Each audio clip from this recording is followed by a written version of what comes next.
Eldora is what NASCAR should be. Small town, small track, big personality, and great racing. There he goes! And whether you're an old pro or a young gun, Eldora gets the blood pumping. Kyle Lawler goes by. Landers is around. A stunning deadline will win NASCAR's return to dirt. After all, it's hard not to get excited about a track that's this exciting. Coverage starts right now on ARN. Now, you're shifting gears with Alan Bailey. I really enjoy the smell of burnt rubber and race fuel in the morning. Sue me. Whether it's NASCAR, IndyCar, NHRA drag racing, or AMA Supercross, we've got it. I'm going to be unapologetic. I'm not going to hold back. I'm not going to sugarcoat it, and I'm going to tell it like it is, whether you like it or not. Get over it. Grab a gear and let's go. Well, it's time to go already? Really? You're shifting gears on ARN. Here's Alan Bailey.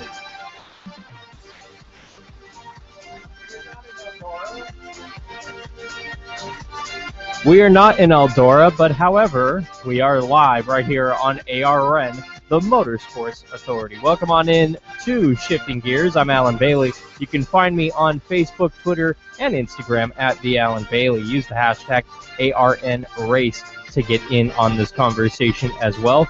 What are we going to talk about tonight? Well, there's this little dirt race that's happening in Ohio. You might have heard about it. You might not have. It is the MudSummer Classic, second annual, up at the Eldora Speedway in Ohio. And oh, by the way, yeah, qualifying just ended, by the way, out there. We'll get you back out to the field and give you an update in just a little bit. But, yeah, in about an hour or so, we're going to take you all the way up to the actual race coverage live on Fox Sports 1. So stick right here on ARN because we got you covered for the MudSummer Classic out at Eldora. But a lot of other things happening in the world of racing. It's not just all about what is happening out in the dirt and Eldora. Instead, what we'll do now is go ahead and get you up to speed with our hot topics. Well, no surprise, the leadoff story, MudSummer Classic, the 1-800 Car Cash, MudSummer Classic at Eldora Speedway. And yeah, it was Ryan Blaney who was fastest during that final practice with a speed of 87.69 miles per hour, followed by none other than Mason Muggle. We also had Austin Dillon, Ron Hornaday Jr., Ty Dillon, Joey Knowles, J.R. Hefner, Chase Pistone, Kyle Larson, and Ken Schrader in the top 10 during that final practice. Eric Jones winning the pole, although he is not on the pole for tonight's race. He technically wins the pole because he's going to be starting P1 in Heat 1. And speaking of the heats and everything that's going on, we'll break it all down for you, but what it basically boils down to is this. There are 5 qualifying races. Each are 10 laps each. And there are 10 trucks that there are 5 trucks that transfer from each of the 5 qualifying races.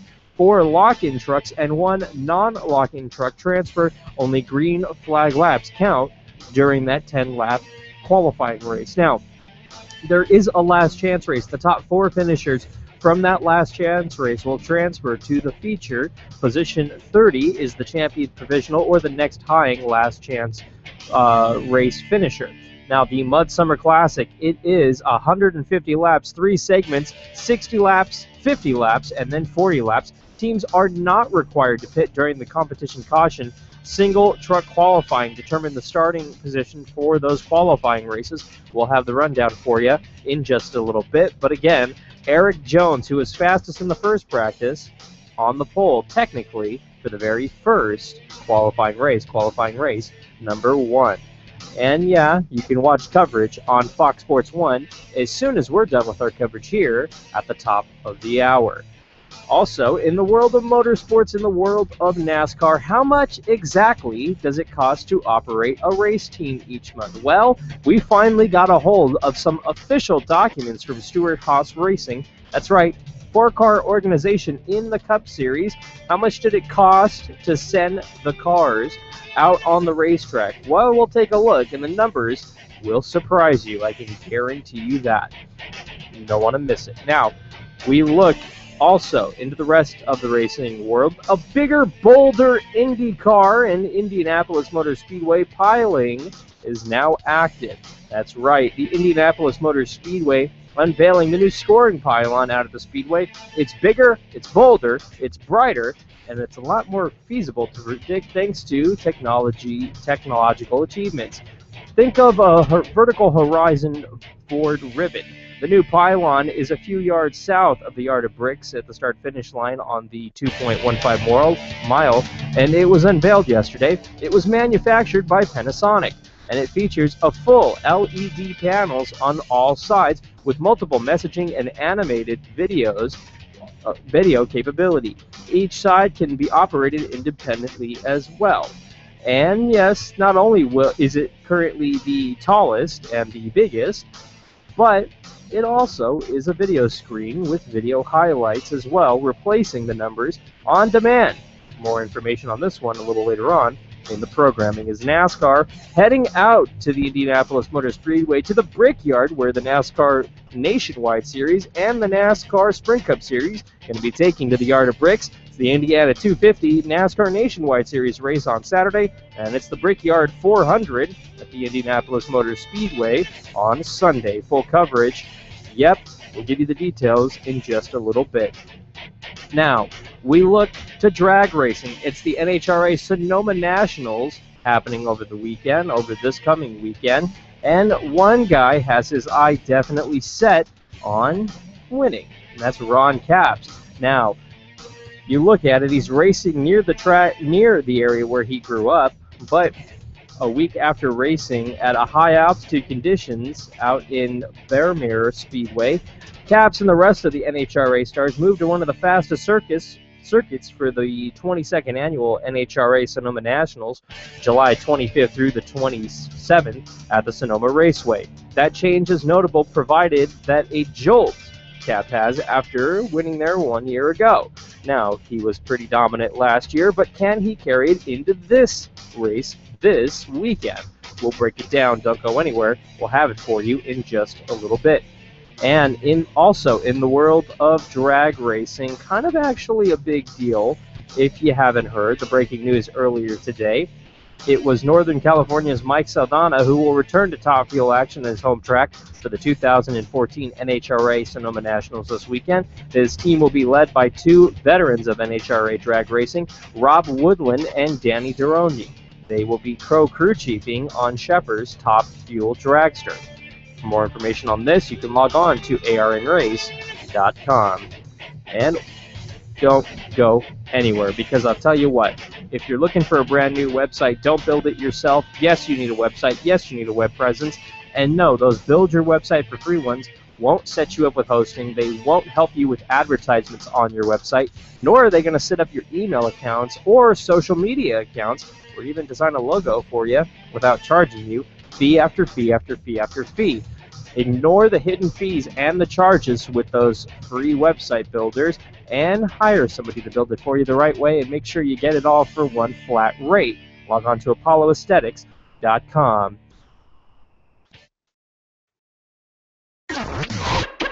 This is ARN, the American Racing Network.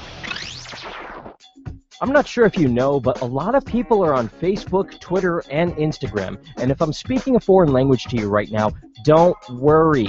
A lot of people have trouble with it, but you should not be one of them. If you're looking to get your business online, and if you're looking to build a stronger web presence online in order to build more customers and to sell more product, log on to apolloaesthetics.com. Not only will they help build a brand new custom website for you, but they'll help set you up with Instagram, Facebook, and Twitter accounts in order to build your customer base and get your product out there for people to see. Everyone's online and everyone has a smartphone. Does that free custom website that you can build really work on an iPod or an iPad? Well, Apollo Aesthetics build websites that not only are capable of working, but work with all kinds of smartphones and mobile devices. Log on to apolloaesthetics.com not only to see all the services that they offer, but to request a quote to get your business online today. It's apolloaesthetics.com.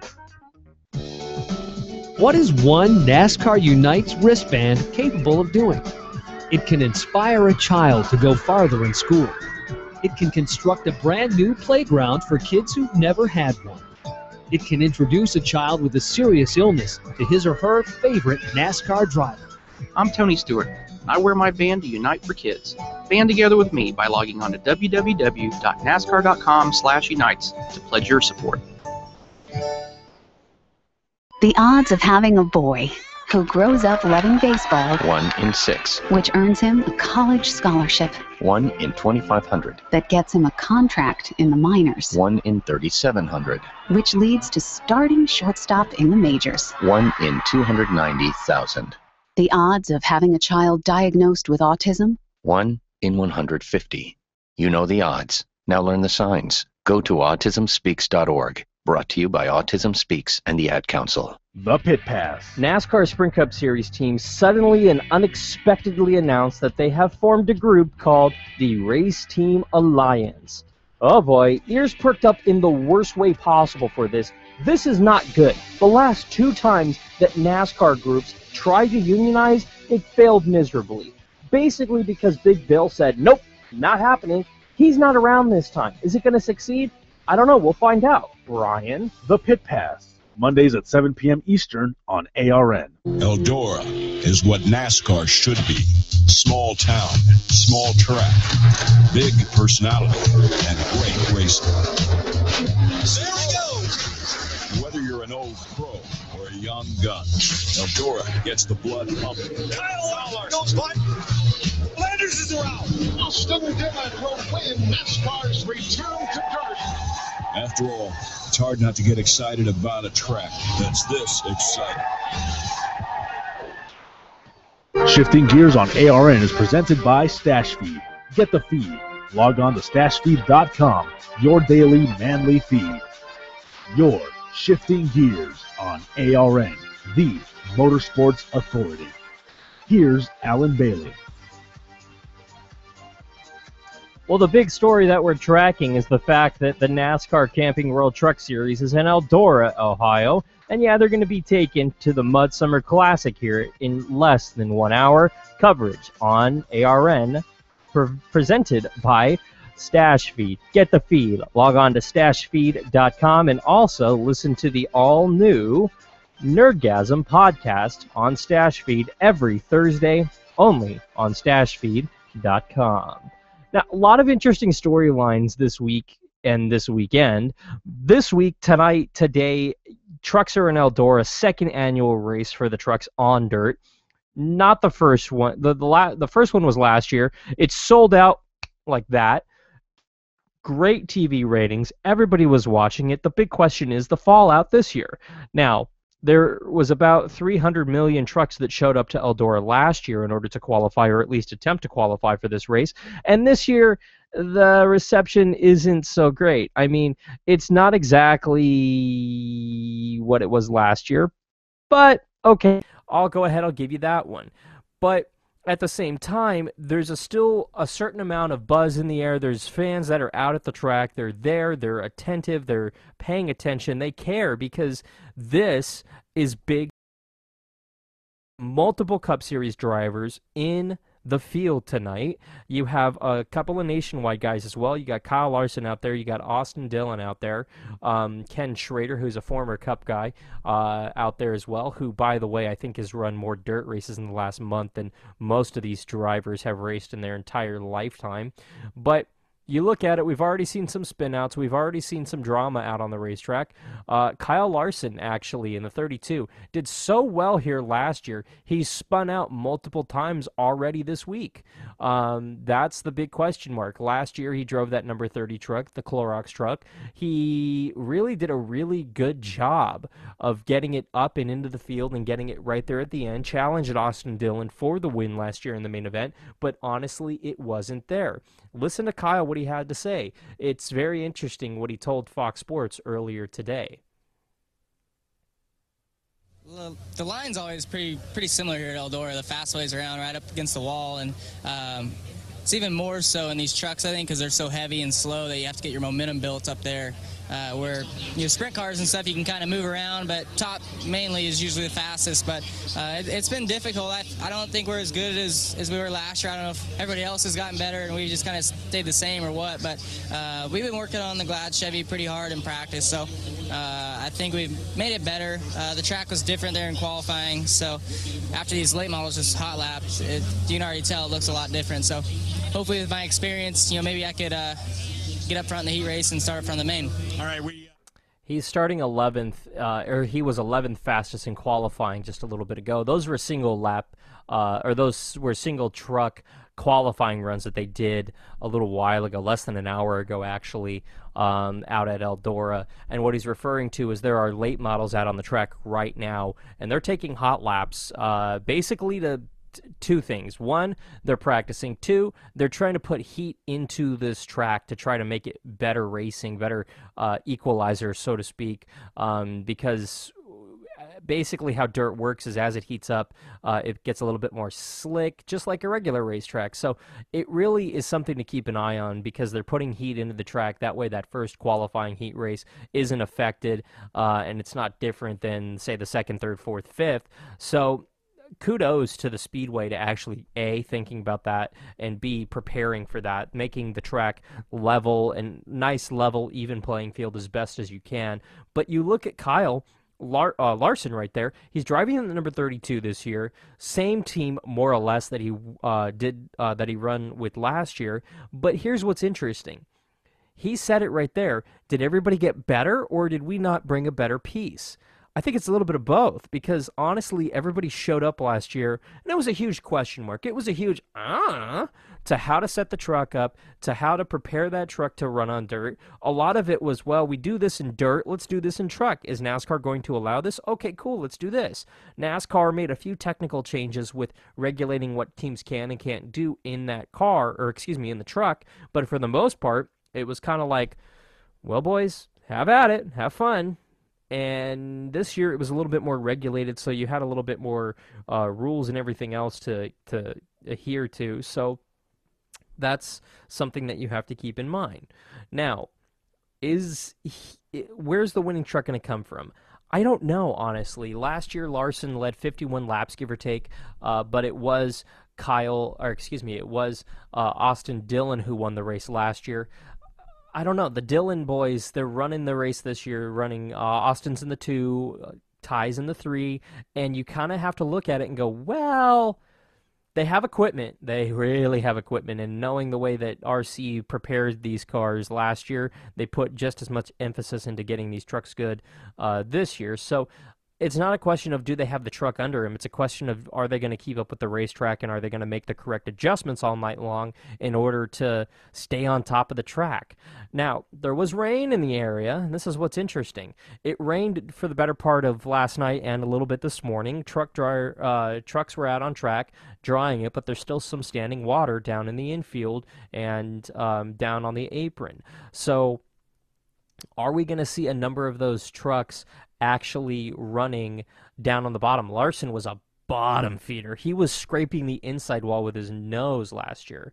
This year, he's kind of more up towards the wall, and he's kind of all over the place, so that's something to keep in mind. But honestly, I don't see him going all out crazy like he did last year, so that's something we'll have to keep in mind. That's something that we'll have to keep an eye on this year, is where that winning truck will come from. But honestly, the winning truck, I think, this year is somebody who's going to be able to ride it right up against the wall, somebody who can not only do that, but who can take the truck down on the bottom and make it run just as good on the bottom, can really make it run good anywhere, because that ultimately is what will make that the winning truck come forward and come through the field, the ability to put that truck anywhere on the racetrack in order to go forward. And Larson has that ability. He has a lot of experience on that.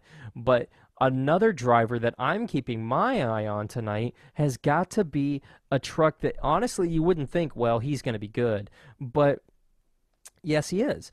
Tyler Rennick. He drives for Brad Keselowski, that number 19 truck. He qualified 13th in the single truck runs. And oh, by the way, the guy knows what he's doing. He's raced on this track more than anyone in the field, which is saying something.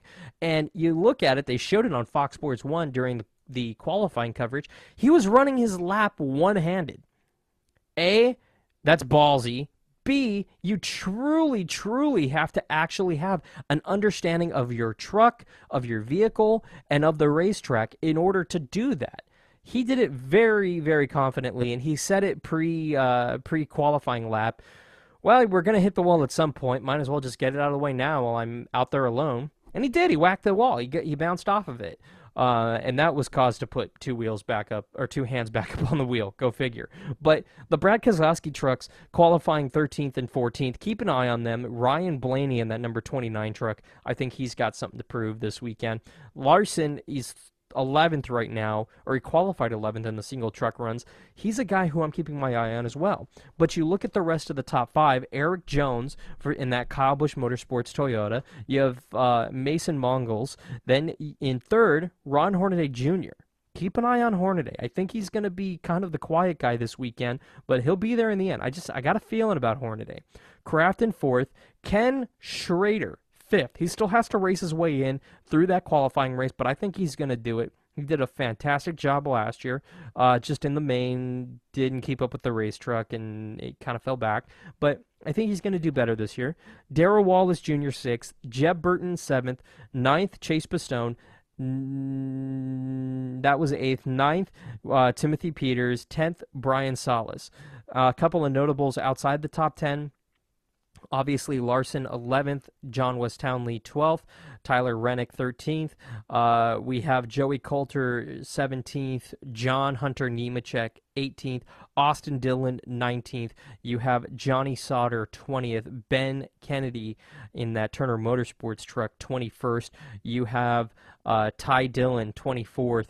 You have Michael Annette down from the Cup Series 27th. Norm Benning, who was kind of the feel-good story from last year, 29th on the field right now. Jennifer Jo Cobb, 32nd right now.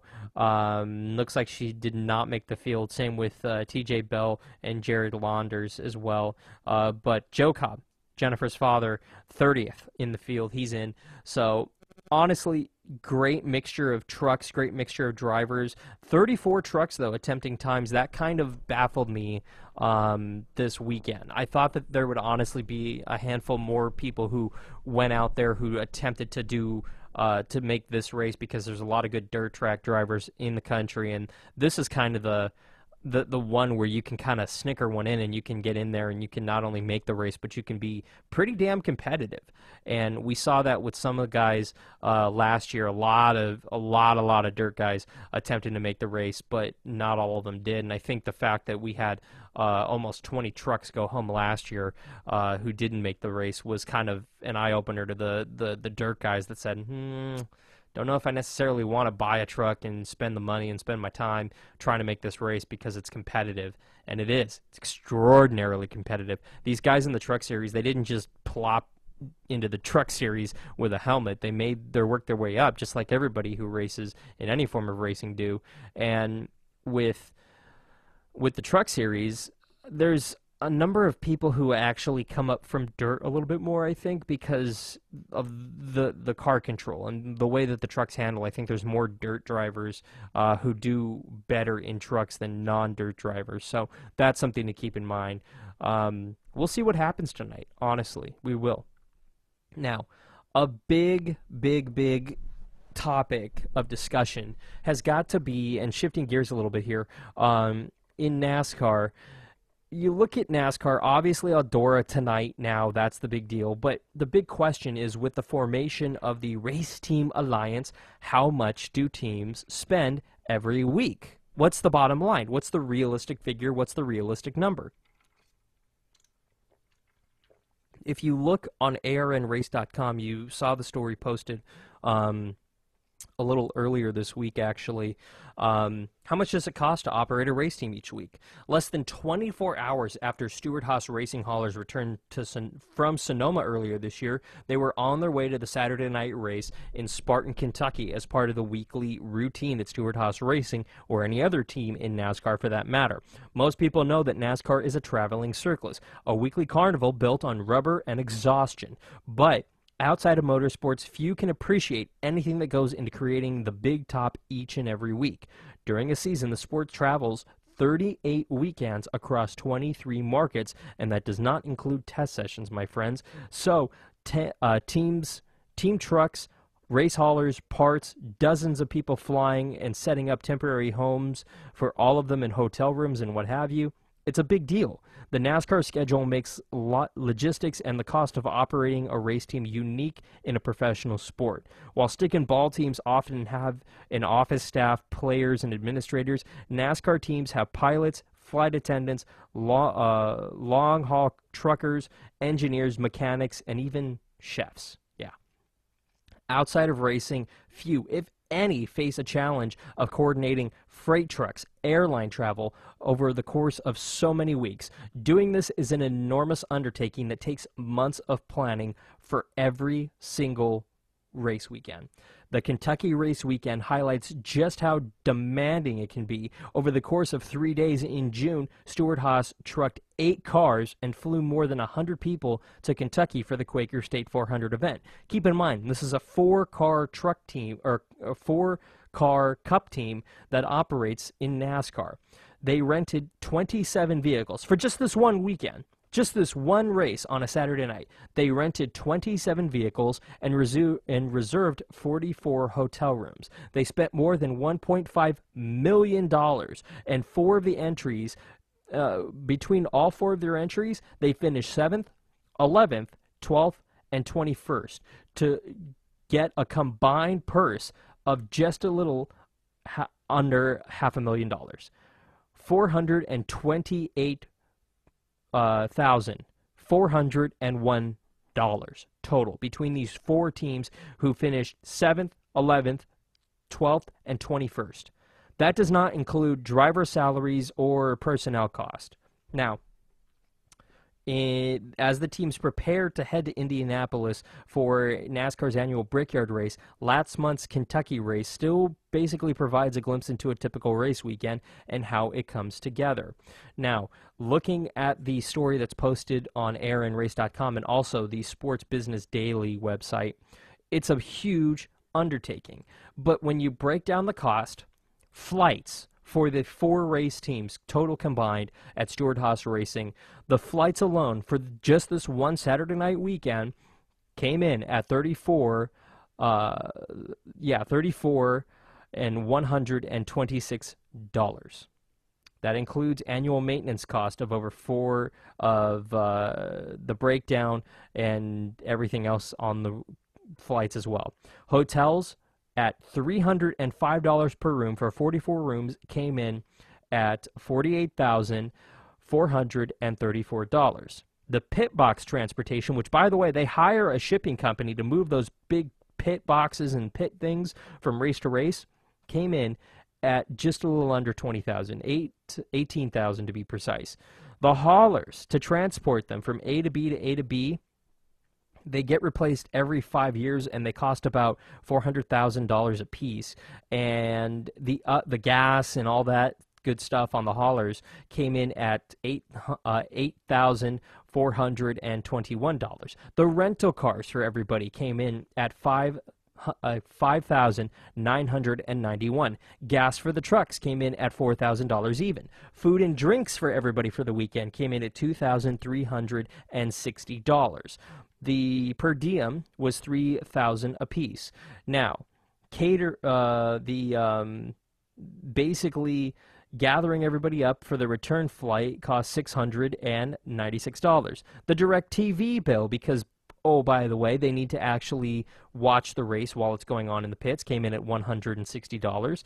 Now, that's just the team expenses. Grand total, $125,181 just for the team expenses. You want to talk what it costs with the race cars? Here's what you're looking at. Each one of the race cars, each one of them comes in at just a little under $1 million. The total race car for all 4 of those race cars came in at just a little under $1 million.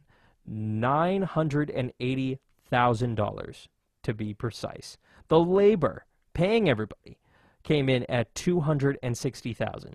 Tires for all 4 race cars for the weekend came in at $129,000. Garage credentials, you have to pay when you're a crewman for everybody to be down there.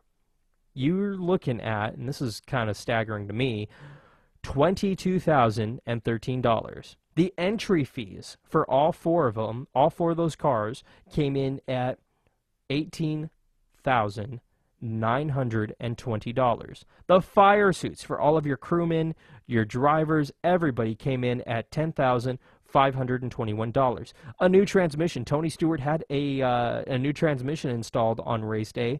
Came in at $9,000. Lug nuts.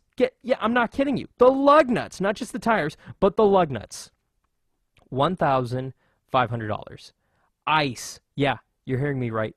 Ice for everybody's drinks. $900 on ice, folks. Dry cleaning of all the fire suits, which, by the way, is done every weekend. Guess what? $2,400. And the satellite systems, so they can connect to the internet and other services, $400 for the weekend. The total competition cost, $1,434,657. Wow. Wow. Honestly, if I was a team owner, I'd be thinking, well, what can I do to actually offset my costs? Because, geez, let that sink in for a second. Why don't you? And let me know what you think of Stewart-Haas Racing's bills for those 4 race cars for just that one weekend. That's an average weekend, folks. It really is. Typically between 4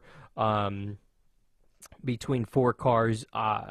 The fact that there was only one transmission issue is kind of mind-boggling to me, but that's something to keep in mind. What we're going to go ahead and do now is we're going to go ahead and take a break. Send your comments about those staggering numbers at the Alan Bailey on Facebook, Twitter, and Instagram. Use the hashtag ARNRace. I honestly need a minute to just get my head around this, so we'll take a break here. We'll get you an update from Eldora. Coverage on Fox Sports 1 starts in about 30 minutes. We'll take you up to the start of the coverage on Fox Sports 1, getting you ready for the 2nd annual MudSummer Classic at Eldora Speedway in Ohio. This is Shifting Gears. You're live right here on ARN, the Motorsports Authority. This is ARN, the American Racing Network. In today's day and age where every phone has a camera in it, everybody thinks they're a photographer. Whether they're putting stuff online on Instagram, Twitter, or Facebook, they think they know what they're doing. But when it comes to hiring a professional photographer, you need someone with years of experience and the professional equipment that is necessary in order to capture a professional shot. Not a smartphone with some filter on Instagram. You need a professional with years of experience and photoshopping skills. There's only one place to go, and that's Self-Destruct Photography. Log on to facebook.com/self-destruct photography in order to check out their portfolio of work, plus get in contact with them to set up a date for your photo shoot. Whether you're looking to get some 8x10s done if you're an actor or a professional, or if you're looking to get some family photos done to capture a moment forever, or if you need to get some graduation photos done that didn't turn out so great the first time around, or even if you're getting married, call my man Scott because he'll set you up. That's Self-Destruct Photography. Don't miss your shot with Scott. Army Specialist Andrew Pike became paralyzed while serving in Iraq. My injury was a gunshot wound to the left abdomen from a sniper. My first contact with paralyzed veterans was in Walter Reed. Paralyzed veterans National Service Officer Michael Killen. We try to reassure them what benefits are out there, try to educate them and take some of that stress away from them. Right now I'm going back to school to earn a degree, and I'm just spending time with my wife and child. You can help our paralyzed veterans. Visit pva.org. What is one NASCAR Unites wristband capable of doing? It can inspire a child to go farther in school. It can construct a brand new playground for kids who've never had one. It can introduce a child with a serious illness to his or her favorite NASCAR driver. I'm Tony Stewart, and I wear my band to Unite for Kids. Band together with me by logging on to www.nascar.com/unites to pledge your support. The Pit Pass. NASCAR Sprint Cup Series teams suddenly and unexpectedly announced that they have formed a group called the Race Team Alliance. Oh boy, ears perked up in the worst way possible for this. This is not good. The last 2 times that NASCAR groups tried to unionize, it failed miserably. Basically because Big Bill said, nope, not happening. He's not around this time. Is it going to succeed? I don't know. We'll find out. Brian? The Pit Pass. Mondays at 7 p.m. Eastern on ARN.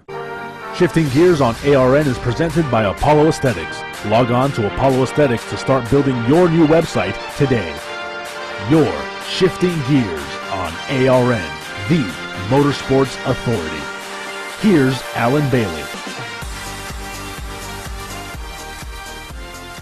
Alan, no wonder the millionaires want a tax break from NASCAR. If I was spending almost $2 million a race, I would shoot myself. Hashtag help a brother out. Yeah, I mean, you look at it, and if you're just joining us, we went through the numbers of what Stewart-Haas Racing spends per weekend, realistically. And it's coming in at just a little under $2 million for a 4-race team to run in the Cup Series, and that's about right, frankly. When you break it all down, you're coming in at just a little under $2 million for a race weekend for a 4-car team. When you do the math, you're looking at about $15 million for the entire season in NASCAR for a 1-car Cup team. If you have multiple cars, you're probably going to be spending more. 2-car will probably be spending in the area of $30,000.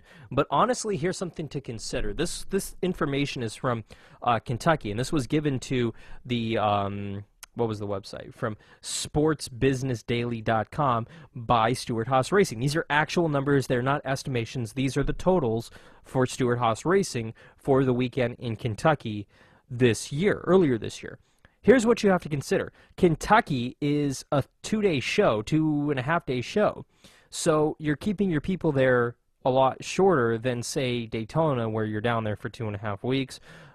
For other weekends, maybe the beginning of the year comes to mind when you're actually out on the West Coast for 4 weeks at a time. Your trucks are out. That's something that you have to consider as well. You have to pay those trucks to be out there, additional cost to ship more cars out, ship them back. That's more cost. So realistically, you're looking at probably closer to $20,000 per year per team in the Cup Series. My friends, no wonder these Cup owners want a break financially. They're looking to shrink those costs. You cannot blame them. This is insane. You look at the hotel bill alone, you're spending $50,000 to keep 44 rooms at $305 a pop. Now, I'm not suggesting this because this would suck, but maybe you start looking at a Motel 6, maybe what is it, $70 a night for a Motel 6, something like that, 50, 70, somewhere in that neighborhood. Maybe that's something you need to start thinking about instead of the $300+ a night rooms. But when NASCAR comes to town, typically hotels in the surrounding areas typically go up dramatically. So that's something that's kind of out of the team's controls. Again, there's a lot of things that are, I don't want to say unnecessary, but there's a lot of just insane numbers here that you have to seriously consider. And here's something else. Something that isn't on this list is the drivers' actual salary and the crew chief's salary and the big head bosses at these organizations' salaries. The drivers get paid an astronomical amount. We don't know what that is, but for a team like Stewart-Haas, I would imagine when you have the powerhouses of Kurt Busch, Kevin Harvick, Tony Stewart, Danica Patrick, you're paying a pretty hefty fee just to your drivers alone. You're probably paying them $1 million a race. I'm making that up. I have no knowledge of how much they're actually getting paid. I'm just saying that's probably something that you come up with or something that's in the area. But $20 million for a NASCAR Sprint Cup Series season. And keep in mind, that's assuming you don't wreck a couple of cars. If you wreck a couple of cars, you're probably looking at closer to $25-30 million if you have a really bad season. If you have a really good season, then the offset is a little bit better. You could get it for $19-18 million a year. No wonder this sport is failing. When you're spending that kind of money over the course of 60+ years, my goodness, what do you expect? Ugh. I'm honestly a little just disgusted by it, to be perfectly and truthfully honest. But that's what we are living in. That's the world that we're living in. And that's something that NASCAR and racing as a whole needs to understand and needs to fix. We need to come up with a solution for these money issues. Now, I'm not saying NASCAR is the only one. You're looking at IndyCar. You're looking at NHRA. You're looking at AMA Supercross and Motocross. It's definitely different. I don't know those numbers because I don't have those numbers from any of those respected race teams in those series. If any of them want to volunteer that information, I'm more than willing to accept such. However, you've got to think that those numbers are high as well in those other series, especially the NHRA and IndyCar, I would assume. But the saying and the thought process is, and this is well documented, you can either sponsor one race for a cup car or you can sponsor the entire season for other series. Most sponsors are saying, well, we'd love to get that one race deal with Jimmy Johnson, but we're going to go ahead and we're going to go with so-and-so in this racing series and keep our name on the car or on the vehicle for the foreseeable future. That makes more sense to us. I got to agree. If I'm a sponsor looking to spend, let's say, $5 million on advertising, I would look at NASCAR. I really would. But what's going to be more bang for my buck? Would I rather spend X amount of dollars and get one good race weekend, not a win, but a good race weekend out of a Jimmy Johnson or a Tony Stewart or a Jeff Gordon or a Kyle Larson? Or would I rather go spend money and sponsor Scott Dixon for the entire IndyCar season, or sponsor Alexis DeJoia in NHRA for a full season, or even, let's say, Ken Roczen for the entire Supercross and Motocross season? I have to lean with running a car or bike for the full season as opposed to just one or two races.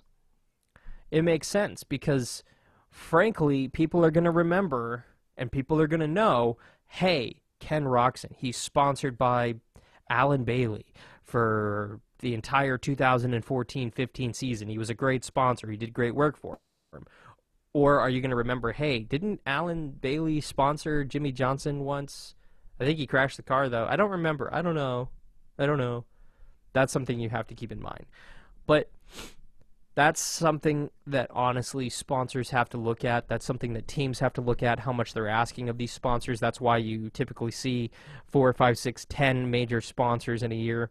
The team that's really mastered it, truthfully, is Chip Ganassi, truly. Because you look at what Ganassi's done, they've taken, especially the Target car, and they've given Target the main sponsorship. However, Target goes to these other sponsors like Kleenex, Clorox, Interstate Batteries, battery companies, Axe Body Spray, Old Spice, all these other companies that are sold at Target, and they say, hey, for so-and-so, we'll put you on the hood of the race car or the side of the race car.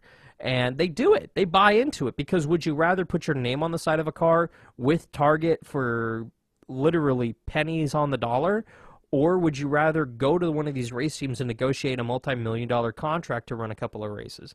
I'm going to go ahead and say, hey, Target, here's a couple $100,000. Go ahead and just stick my name on the side of the car for the season. That's great. Thank you. Put my name on the driver's suit too, but please don't put a towel over him. That's something that you have to think about from a sponsor standpoint. The business end of NASCAR is very interesting. It's very frustrating. And it's very difficult at times. And that's something that I think maybe the Race Team Alliance is working towards fixing. Not so much the business end, but just helping with the costs. Because at this point, it's very frustrating and it's very demanding and it's very difficult, to say the very least. So that's something to keep in mind for these respected teams. Will it change in the Cup Series in the coming years? I hope so. I hope it's more feasible for a mom-and-pop race team to actually put together a cup car and go race and do it semi-competitively. You look at teams that are, frankly, multi-million-dollar race teams, they're racing in the Cup Series right now, and they're failing. They're the starting parks because they don't have the money. They don't have the funds. They don't have the billions of dollars behind them that the Cup Series multi-superstar teams clearly have behind them. You're talking about Stewart-Haas Racing dropping $2 million on a single weekend. The very next weekend, another $2 million. Next weekend, another $2 million. $2 million, $2 million, $2 million, $2 million, $2 million.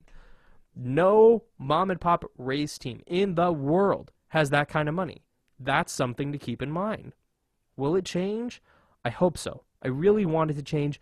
I don't think it will. Time will tell. Time will tell. Looking up at Fox Sports 1 right now, coverage from Eldora, the Eldora pre-race show, going to be kicking off here in about 15 minutes, give or take, and Austin Dillon's on there. It's the brothers. Ooh. Yeah, Fox Sports, they're playing up the brother battle in the dirt, too, because Austin and Ty are racing. So it's the brother battle. Well, last time I checked, there's 30-plus other race cars out there, race trucks out there, so maybe it's not so much about just these two guys, huh, Fox Sports? Just saying, there's other teams out there, there's other organizations out there, and frankly, the Dillon boys, not looking super good, and they're definitely not looking fast right now. They're not atop the speed charts. They're not even top 10 on the speed charts or in qualifying, so they got their work cut out for them, but I'll give them this. They're consistent. They qualified within the top 15, but not the top 10. No. You qualify inside the top 15, but not the top 10. Ooh, that's where I want to qualify, just inside the top 15. Yeah. What do you got, Richard? Give him some top-notch equipment there. Yeah. We'll see what they do. Austin and Ty, you look at the numbers in the 6 races together. Austin has a win and 3 top 5s versus no wins and 2 top 5s. The average finish for Austin in those 6 races, 7th. The average finish for Ty is 10.3. I'm not saying one brother's better than the other, but Austin has a couple of championships in trucks and nationwide. Ty doesn't have a championship.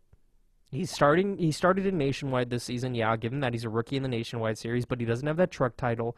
He has a couple of truck wins, but he never had that superstar success that Austin had.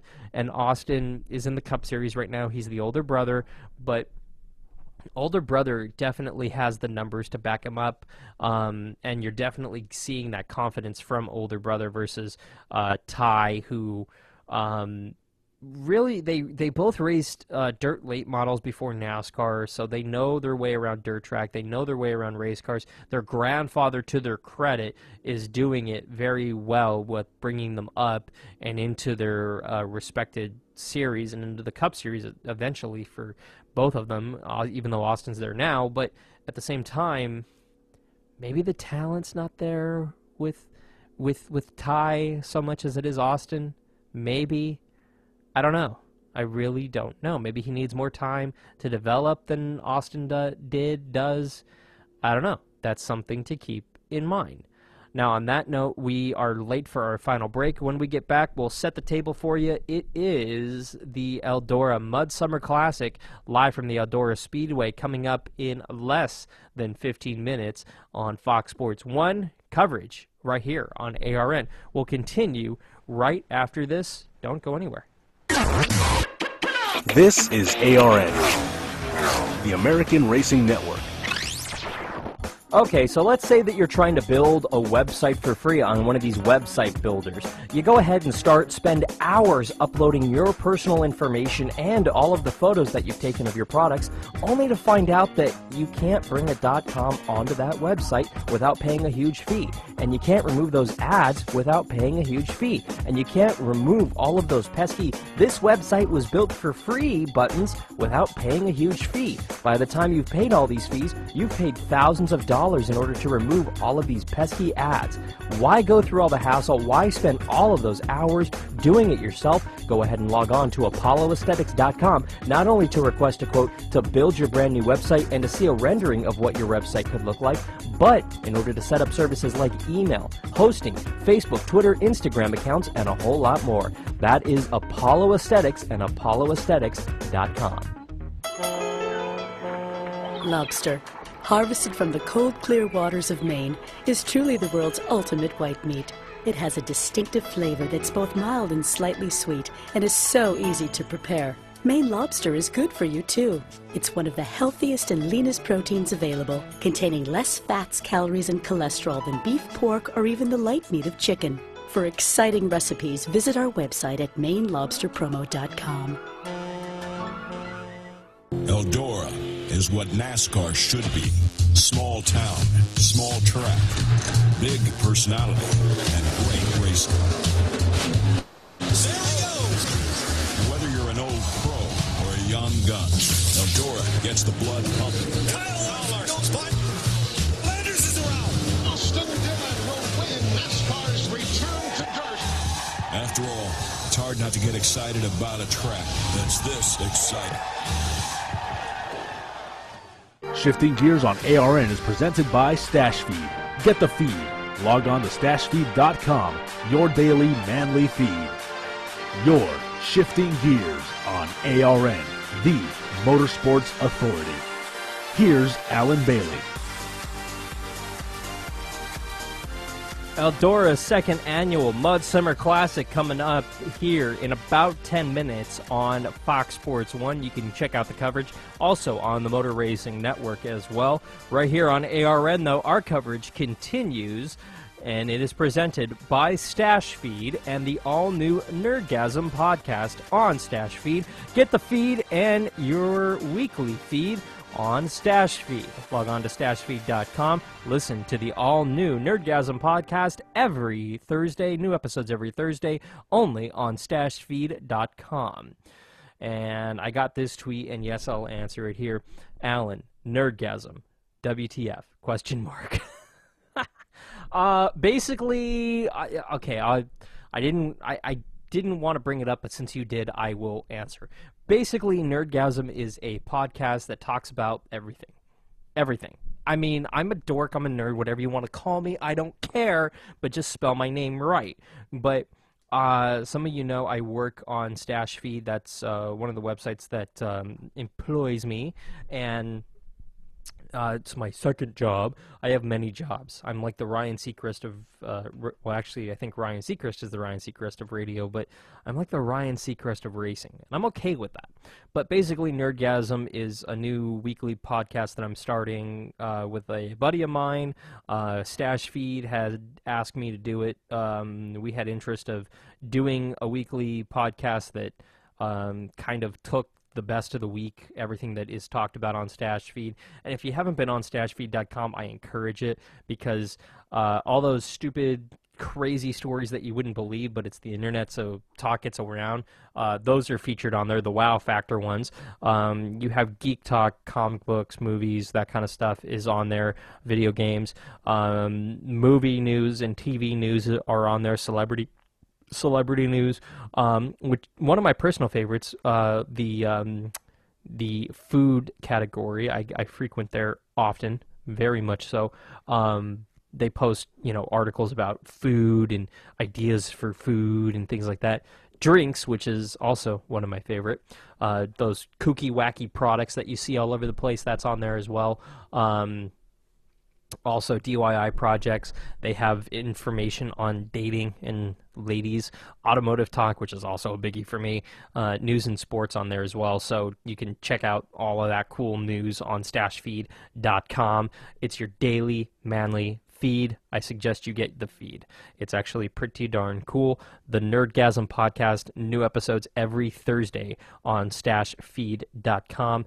I'm involved. First one going to be actually up for download here in tomorrow at some point, tomorrow afternoon. Actually, it'll be up on stashfeed.com. I encourage you to listen and to download it, because it's actually going to be a pretty good show. This one on Twitter at the Alan Bailey. Alan, can you do your best Batman voice? It is Batman Day. Hashtag I am Batman. Yeah, it's Batman Day. That's something that that's a huge topic on Nerdgasm on the Stash Feed podcast tomorrow. So, yeah, I'll do a little bit of the Batman voice tomorrow. I can guarantee you, because you gotta get down here. I'm Batman, live on ARN. This is Shifting Gears. That hurt, actually. Kudos to Christian Bale for doing that voice. People give him a bunch of flack for it, but I actually liked that voice. I thought it was actually kind of cool that he got down here, got a little raspy with his voice, because he's Batman. Batman was a little rough around the edges. He's an orphan, but he's rich, so it's okay.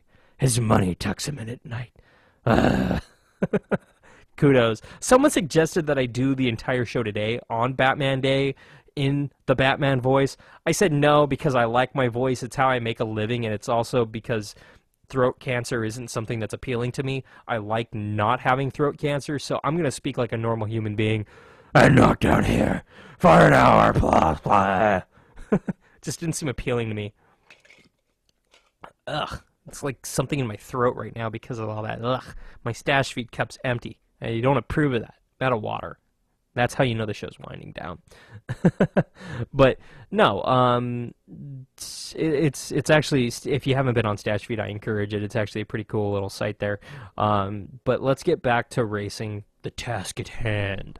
There's a lot of interesting just news and different storylines in Eldora. The biggest thing is keep an eye on the clock, keep an eye on what all these trucks are doing. It's multiple lines. It's basically a regular race when it boils down to it. Who pits when? Fuel strategy will play a factor, and so will tires at some point, but tires aren't the end-all, be-all for this weekend. It's something that we have to keep in mind.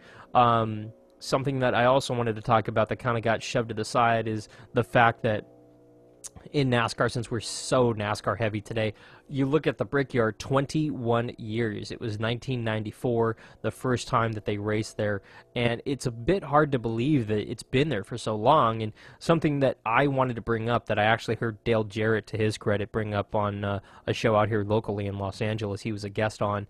The younger drivers, like the Kyle Larsons, I don't want to say the Kurt Busches, because the Kurt Busches, they're a little older, they know what they're doing, but you look at the Kyle Larsons of the garage area, the Ty and Austin Dillons, they've more or less grown up at the Brickyard, with NASCAR at the Brickyard. So really, you look at the older drivers like the Tony Stewarts, like the Jimmy Johnsons, like the Jeff Gordons especially, they grew up with NASCAR not at the Brickyard, and when NASCAR went to the Brickyard, everybody kind of went,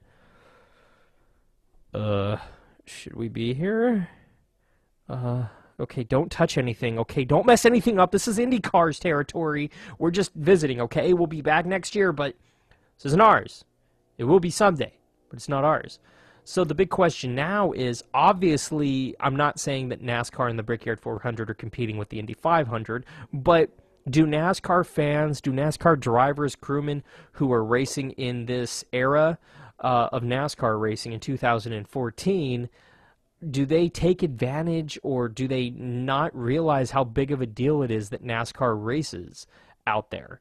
That's something that honestly sparks my interest and sparks my memory, because you look at really a couple of seasons ago when the Nationwide Series went out there, it was kind of like everybody going, oh yeah, we're here, this is our backyard. It was kind of the confirmation that NASCAR's taken over the Brickyard, or at least made it a home, their home in the month of August, or the month of the summer months. So that's something to keep in mind. I think with the older drivers, they definitely know what the history is of that racetrack. They respect it. And the younger ones do too. I'm not saying that they don't. I'm saying that they kind of neglect the fact that NASCAR has been there, because for those young NASCAR fans, for the young NASCAR drivers and crew members, they've always raced there. And they know that. And they know that it's hallowed grounds, but they know that they've always been there and that they will always be there. So that's something to keep in mind.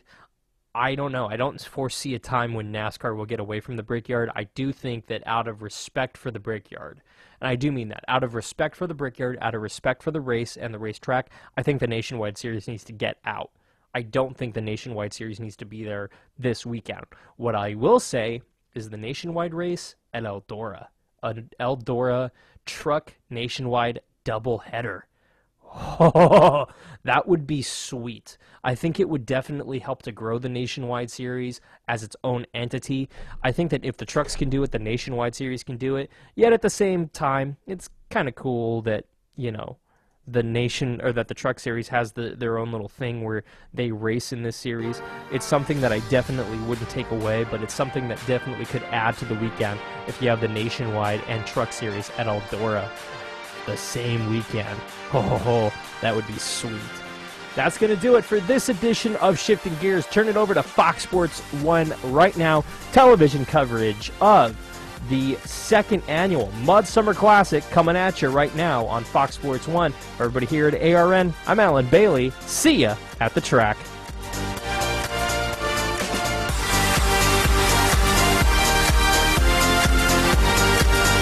Check out ARNrace.com to keep up with the latest news, photos, podcasts, and interviews from the track.